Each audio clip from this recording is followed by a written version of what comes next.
കണ്ടു കഴിഞ്ഞാൽ മാത്രമേ നമുക്കൊരു സിനിമ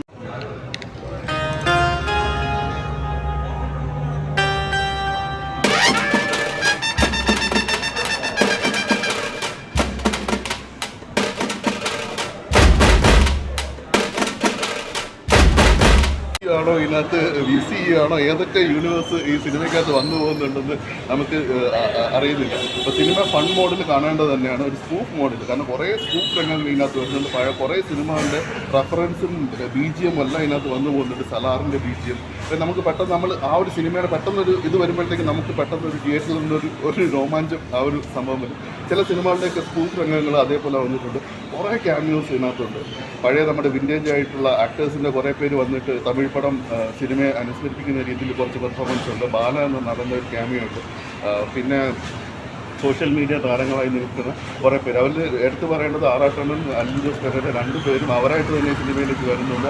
അവരെ കൊണ്ട് ഒമർ ലുലു എങ്ങനെയാണ് അവർ ട്രീറ്റ് ചെയ്യുന്നത് അറിയില്ല. സാധാരണ നമ്മൾ അവരെ കാണുമ്പോഴത്തേക്ക് എപ്പോഴും നമുക്കൊരു അവരുടെ ഭാഗത്തു നിന്ന് എന്തെങ്കിലും ഒരു ഷോർട്ട് ഫിലിംസിലോ ഏതൊക്കെ ഒരു വളരെ മോശം അല്ലെങ്കിൽ ബിലോ ആവറേജ് അങ്ങനത്തെ രീതിയിലാണ് പെർഫോമൻസ് വരുന്നത്. പക്ഷേ ഈ സിനിമയ്ക്കകത്ത് അവരെ കൊണ്ട് നല്ല രീതിയിൽ ചെയ്തിട്ടുണ്ട്. ആറാട്ടണ്ണനെ കാണാൻ സത്യം പറഞ്ഞ ഈ സിനിമയ്ക്ക് നല്ലൊരു ഐശ്വര്യം ഉണ്ടായിരുന്നു.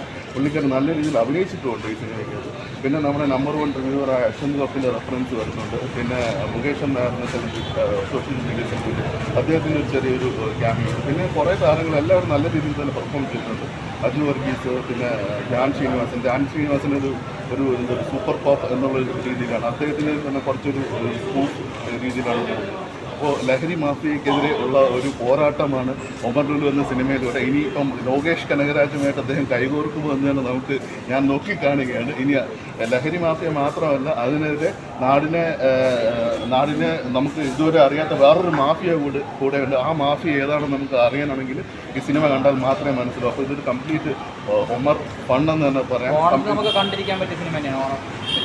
നമുക്കിപ്പോൾ എന്താ പറയുക, നമുക്കൊരു ടൈം പാസ് മനസ്സിൻ്റെ ഒരു പിരിമുറുക്കമൊക്കെ മാറ്റുക എന്നുള്ള രീതിയിൽ കണ്ടിരിക്കുക എന്നുള്ളൊരു സിനിമ തന്നെയാണ്. തീർച്ചയായിട്ടും ചങ്സ് ഒക്കെ നോക്കിയാലും പടം ഹിറ്റാണെങ്കിൽ പോലും ഡബിൾ മീനിങ് ഉണ്ടെന്ന് പറഞ്ഞ് ഫാമിലിയൊക്കെ മാറ്റിയിട്ടുണ്ട്. അങ്ങനെ ഡബിൾ മീനിങ് ഉള്ള കുറേ സംഭവം വരുന്നില്ല. പക്ഷേ നമ്മുടെ സോഷ്യൽ മീഡിയയിൽ നമ്മൾ ഉപയോഗിച്ചിട്ടുള്ള കുറേ വാക്കുകളൊക്കെ ഇതിനകത്ത് വരുന്നുണ്ട്. ചിലപ്പോൾ അത് എല്ലാവർക്കും എങ്ങനെ എടുക്കണമെന്നില്ല. ഇപ്പോൾ മലങ്കൾട്ടെന്ന് പറയുന്നത് അല്ലെങ്കിൽ ഇങ്ങനെയുള്ള കുറച്ച് പദങ്ങളുള്ളൂ. അപ്പോൾ ഇതിനകത്തൊരു സത്യം പറഞ്ഞാൽ ഇതൊരു എന്താ പറയുക, ഒരു വിൻറ്റേജ് പിള്ളേർക്കൊക്കെ വിൻറ്റേജ് ഇപ്പോൾ എന്നെ പോലുള്ളവർക്കൊക്കെ നല്ല രീതിയിൽ എൻജോയ് ചെയ്യാൻ പറ്റും. പിന്നെ ഇന്ത്യനെ വയസ്സനാക്കരുത്, അമ്മനാക്കരുത്. അപ്പം എനിക്ക് സത്യം പറഞ്ഞാൽ ഇത് അങ്ങനത്തെ രീതിയിലുള്ള ഡബിൾ മീനിങ് സംഭവങ്ങളൊന്നും കേട്ടോ, വൾഗറായിട്ടുള്ള അരോചകമായിട്ടുള്ള സംഭവങ്ങളൊന്നും ഉണ്ടായിട്ടില്ല. നമുക്ക് എല്ലാവരും ഒരുമിച്ചിരുന്ന് കണ്ടു കഴിഞ്ഞാലും അങ്ങനത്തെ രീതിയിൽ പിന്നെ കുറച്ച് ചെറിയ വാക്കുകൾ ഞാൻ പറഞ്ഞില്ല, മലങ്കൾട്ട്, പിന്നെ അതൊന്നും വലിയ ഇന്നത്തെ കാലത്തെല്ലാം നമ്മൾ പഴകി എല്ലാവരും ഉപയോഗിക്കുന്ന വാക്കുകളൊക്കെ തന്നെയാണ്. അപ്പോൾ അതിലെന്തെങ്കിലും ഒരു മോശമുള്ളതായിട്ട് എനിക്ക് തോന്നിയില്ല. അങ്ങനത്തെ രീതിയിലൊന്നും തീർച്ചയായിട്ടും. പക്ഷേ എനിക്ക് അതോടൊപ്പം തന്നെ ഒരു സങ്കടകരമായ ഒരു കാര്യം എന്ന് വെച്ച് കഴിഞ്ഞാൽ നമ്മളിപ്പോൾ സോഷ്യൽ മീഡിയയിൽ ഒരു പൊതുബോധം ഉണ്ടാക്കിയിട്ട് അതിലേക്ക് ആൾക്കാർ അട്രാക്ട് ചെയ്യപ്പെടുന്നു. അപ്പോൾ അതിനെതിരെ കൂടെ എനിക്കൊരു പ്രതികരിക്കണം വന്നു. കാരണം ഇപ്പോൾ സോഷ്യൽ മീഡിയയിൽ നമ്മളൊരാളെ ഒരു ട്രോൾ മെറ്റീരിയൽ ഉണ്ടാക്കുക, പിന്നെ എല്ലാവരും അങ്ങനെ തന്നെ പ്രതികരിക്കുക എന്നുള്ള രീതിയിൽ. ഇപ്പോൾ ഇന്ത്യ ഒരു പുതിയ സിനിമയായിട്ട് വരുമ്പോഴത്തേക്കും ഇപ്പോൾ ഇന്ത്യയിൽ എല്ലാവർക്കും സിനിമ എടുക്കാനുള്ള ഒരു അധികാരമുണ്ട്. അപ്പോൾ സിനിമയെല്ലാം സർട്ടിഫൈഡ് ചെയ്തിട്ട് തന്നെയാണ് തിയേറ്ററിലേക്ക് ഇറക്കുന്നത്. അപ്പോൾ നിങ്ങൾ സിനിമ കാണുന്നതിന് മുമ്പ് അതിൻ്റെ അടിയിൽ പോയിട്ട് അനാവശ്യമായിട്ടുള്ള കമൻറ്റുകളൊക്കെ എഴുതുന്നത്. അപ്പോൾ അദ്ദേഹം എക്സെൻട്രിക് ആയിട്ട് ഇങ്ങനെ പെരുമാറുന്ന ഒരു വ്യക്തിയാണെന്നാണ് ഞാൻ മനസ്സിലാക്കുന്നത്. അദ്ദേഹം സോഷ്യൽ മീഡിയയിൽ വന്നിട്ട് അദ്ദേഹമായിട്ട് തന്നെ പെരുമാറും. ചില കാര്യങ്ങളൊക്കെ ചിലപ്പം പോസ്റ്റ് ചെയ്യും, ചിലപ്പം നമുക്കൊന്നും അത് ഇഷ്ടപ്പെട്ടില്ല. ഓക്കെ, അതെല്ലാം മാറ്റി വയ്ക്കുക. ഇപ്പം ഒരു താരത്തിൻ്റെ രാഷ്ട്രീയമോ അല്ലെങ്കിൽ വ്യക്തിപരമായ രീതിയിൽ എന്തെങ്കിലും ഇടപെടലുകളോ ഉണ്ടെങ്കിൽ അതൊക്കെ മാറ്റി വെച്ചിട്ട് ഒരു സിനിമയായിട്ട് കാണുക. ആ ഒരു ബോർഡർ പെർസ്പെക്റ്റീവിൽ വന്നിട്ട് സിനിമ കാണുക എന്നാണ് എനിക്ക് പറയാനുള്ളത്. ചേട്ടാ എങ്ങനെയുണ്ട് എല്ലാവരും അഭിനയമൊക്കെ ഉള്ളത്? അത് നന്നായിരുന്നു. കാരണം ഞാൻ നേരത്തെ പറഞ്ഞതല്ലേ, ഇതൊരു സ്കൂപ്പ് മോഡിൽ എടുത്തിരിക്കുന്ന സിനിമയാണ്. അപ്പം അതങ്ങനെ നമ്മൾ കണ്ടു കഴിഞ്ഞാൽ മാത്രമേ നമുക്കൊരു സിനിമ പൂർണ്ണമായിട്ട് എൻജോയ് ചെയ്യാൻ പറ്റുള്ളൂ.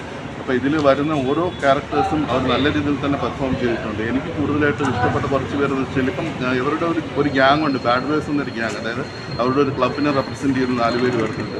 പിന്നെ ധ്യാൻ ശ്രീനിവാസൻ ഒരു ഇമ്പോർട്ടൻ്റ് ആയിട്ടുള്ള റോളിൽ വന്നിട്ടുണ്ട്. ബിജുക്കുട്ടൻ അദ്ദേഹം ഇതിനകത്ത് ചെയ്തിരിക്കുന്നത് അദ്ദേഹത്തിൻ്റെ കുറച്ച് എന്താ പറയുക, നമ്മുടെ ലഹരി മാഫിയക്കെതിരെയുള്ള കുറച്ച് ഡയലോഗും കാര്യങ്ങളൊക്കെ ഉണ്ട്. അതൊക്കെ എനിക്ക് ഭീകരമായിട്ട് വർക്കൗട്ടായിട്ടുണ്ട്. അങ്ങനെ കുറേ കാര്യങ്ങളുണ്ട്. ബാബു ആൻ്റണി അദ്ദേഹം വരുന്നുണ്ട്. അദ്ദേഹം ഒരു റോൾ ഇതിനകത്ത് ചെയ്തിട്ടുണ്ട് ഈ സിനിമയ്ക്കകത്ത്. അതെല്ലാം നമുക്ക് സിനിമ ചിലയിടങ്ങളിൽ സിനിമയുടെ ഒരു ലോ മൊമെൻ്റായി വരുമ്പോഴത്തേക്കും പെട്ടെന്ന് തന്നെ അത് പിടിച്ചുയർത്തുന്ന ഒരു രീതിയിൽ എനിക്ക് ഫസ്റ്റ് ഹാഫിൽ കുറേ പ്രശ്നങ്ങളുണ്ടായിരുന്നു തോന്നി. പക്ഷേ സെക്കൻഡ് ഹാഫിൽ അതെല്ലാം അവർ മേക്കൗട്ട് ചെയ്ത്. കാരണം നമ്മൾ സെക്കൻഡ് ഹാഫിൽ ഇങ്ങനെ ചടപടയിൽ ഇങ്ങനെ കുറേ സീനുകളൊക്കെ വന്ന് പോകുമ്പോഴത്തേക്കും നമുക്കത് എന്താ പറയുക, അത് നല്ല മേക്കൗട്ടായി എന്നാണ് എനിക്ക് തോന്നുന്നത്. തിയേറ്റർ വാച്ചിങ് എങ്ങനെയുണ്ടായിരുന്നു പടം? നന്നായിരുന്നു. കാരണം അദ്ദേഹം ഇന്ന് രാവിലെ തന്നെ ഒരു പോസ്റ്റ് ഇട്ടിരുന്നു. അതായത് സിനിമയ്ക്ക് സൗണ്ടിന് നല്ല രീതിയിൽ ഇമ്പോർട്ടൻസ് ഉണ്ട്. കാരണം ഫുൾ വോളിയത്തിൽ തന്നെ എല്ലാ തിയേറ്ററുകാരും വെക്കുക. നമുക്ക് സൗണ്ടിൻ്റെ പ്രശ്നം, കാരണം ഇതിനകത്ത് കുറേ BGMs എല്ലാം നല്ല രീതിയിൽ വർക്കൗട്ട്, സിനിമയുടേതായിട്ടുള്ള BGM, സിനിമയുടെ പാട്ടുകളെല്ലാം നല്ല രീതിയിൽ എനിക്ക് കണക്റ്റായി. അതോടൊപ്പം തന്നെ നമ്മുടെ കുറേ സിനിമകളിലെ BGM റെഫറൻസ് എല്ലാം വരുന്നുണ്ട്. അപ്പം പെട്ടെന്ന് നമ്മളിങ്ങനെ ഒരു സിനിമ കണ്ടുകൊണ്ടിരിക്കുമ്പോൾ നമ്മുടെ തക വിളയാട്ട്, തലയുടെ വിളയാട്ടം, ഏജൻറ്റ് എക്സ് എന്നൊക്കെ പറയുമ്പോഴത്തേക്കും നമുക്ക് പെട്ടെന്ന് ആ ഒരു റെഫറൻസ് വരിക. സലാറിൻ്റെ സിനിമയുടെ വരിക, നമ്മുടെ മോഹൻലാലിൻ്റെ തന്നെ പഴയ നമ്മുടെ ഒരു സിനിമയുണ്ട്, സിനിമകളിലെ BGM കയറി വരിക, അതിൻ്റെ സീനിനെ സ്പൂഫായിട്ട് എടുക്കുക. ഓണ ഹിറ്റാണോ ഇവിടെ? ഇത് ഞാൻ പറഞ്ഞ പോലെ എല്ലാവർക്കും ഒരു തുറന്ന മനസ്സോടെ സിനിമയെ അപ്രോച്ച് ചെയ്യുക. ഇതാണ് ഒരു സിനിമ, ഇതൊരു സ്കൂപ്പോ അല്ലെങ്കിൽ അങ്ങനത്തെ രീതിയിൽ പോകുന്ന ഒരു സിനിമയാണ്. അങ്ങനത്തെ രീതിയിൽ നമ്മൾ മനസ്സിലാക്കി അക്സെപ്റ്റ് ചെയ്തിട്ട് ആ ഒരു സിനിമയെ സമീപിക്കുക.